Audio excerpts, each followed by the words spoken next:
extremely mobile, and the accent is on the cooperation of all arms with men, vehicles and weapons integrated into battle groups and combat teams, organized to fight a mobile defense. The infantry are now carried in fast armored personnel carriers, giving them protection and mobility. In the Chieftain, we have the finest main battle tank in the world. Conceived years ahead of its time, its accuracy of fire is phenomenal.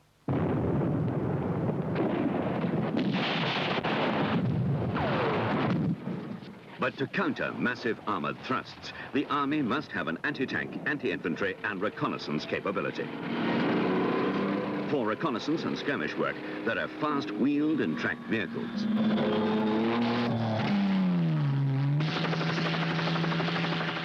From the air, Army aviation can carry out spotting duties, reconnaissance and casualty evacuation. To increase the effectiveness of reconnaissance and surveillance, there are electronic devices and aerial drones.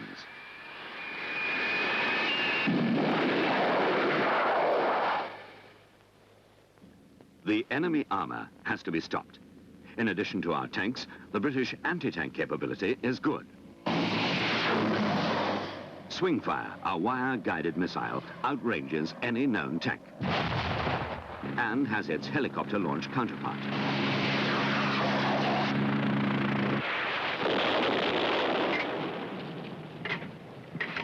At closer range, the infantry anti-tank gun and the handheld missile launcher come into their own. Even the individual soldier has a disposable anti-tank missile for close ranges.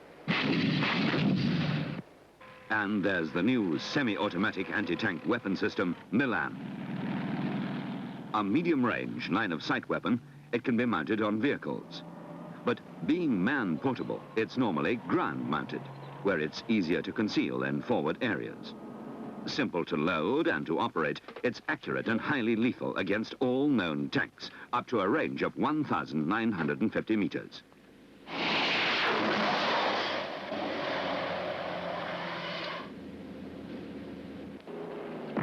At the same time, the artillery, using its missiles and medium and long-range guns under computer control, is destroying enemy infantry and neutralizing their gunfire support and reserve concentrations.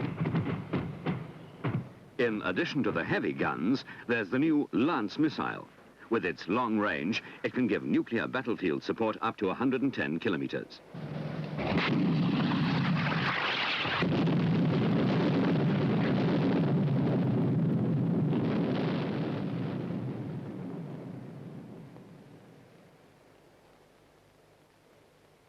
Engineers create obstacles by demolition. They lay our own minefields and have giant Viper to breach the enemies.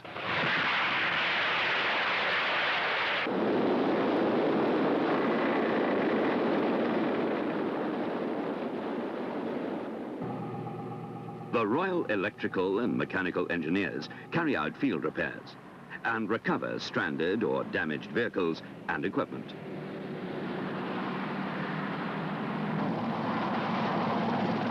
Rapid deployment and resupply of forward troops is not forgotten, and there's a carefully planned backup supply system of men, equipment and stores.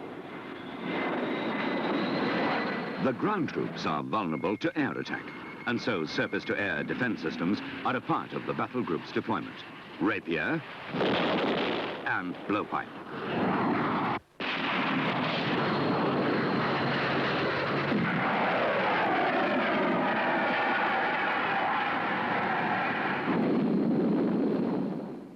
All are linked together by a first-class communication system. In Germany, overseas, and in the United Kingdom. Although the first priority is support for NATO, the Army does have additional tasks. It must be prepared to help others and man our commitments in Cyprus and Hong Kong, with the help of the famous Gurkhas. Britain also has a massive task of internal security in Northern Ireland, which severely stretches army manpower, but shows the army's inherent versatility. To accomplish these tasks and man all equipment, the army has a constant requirement for high-class recruits, intelligent men from all walks of life, with an active interest in the many specialized branches of army service. When good men come forward, the army can handle them, train them to be fit, disciplined and skilled in the variety of weapons and equipment used by our modern army. This needs men of quality, not those who failed in civilian life. To command specialists requires experts, officers and NCOs. There's expert training for junior and senior NCOs, both on courses and in the field. For the junior officer, the RMA is Sandhurst, where he can gain his commission after direct entry from the ranks, school or university. Later in his career, he may attend the Staff College, Camberley, with its broader teaching of the concepts of tactics and campaign strategy. From here come the generals of the future. But whether a senior officer or a private soldier, each man has to be worth his salt and paid according to his responsibilities.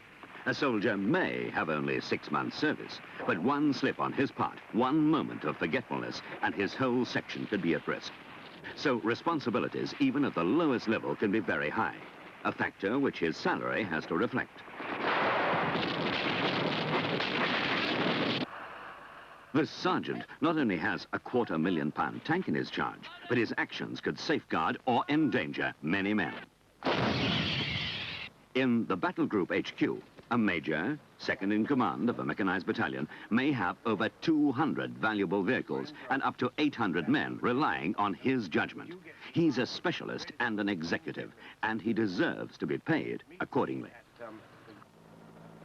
Elsewhere, both at depots and in the field, other officers and NCOs are ensuring the timely and efficient distribution of combat supplies and equipment.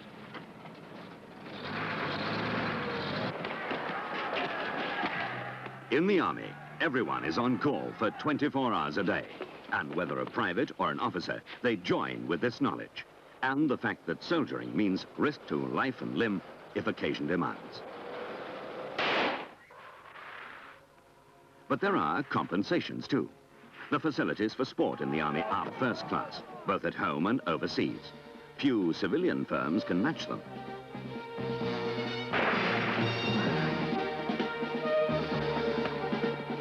To develop leadership and foster the best qualities in a man's makeup, there are numerous adventure training expeditions for all ranks, usually organized by a unit officer, supported by generous industrial sponsors. There's not much of the world the Army doesn't reach in one way or another. It could be India, Canada, the Andes, Central America, or the Arctic. However, at the end of the day, the Army knows that its main commitment is to assist in preserving NATO's deterrent strategy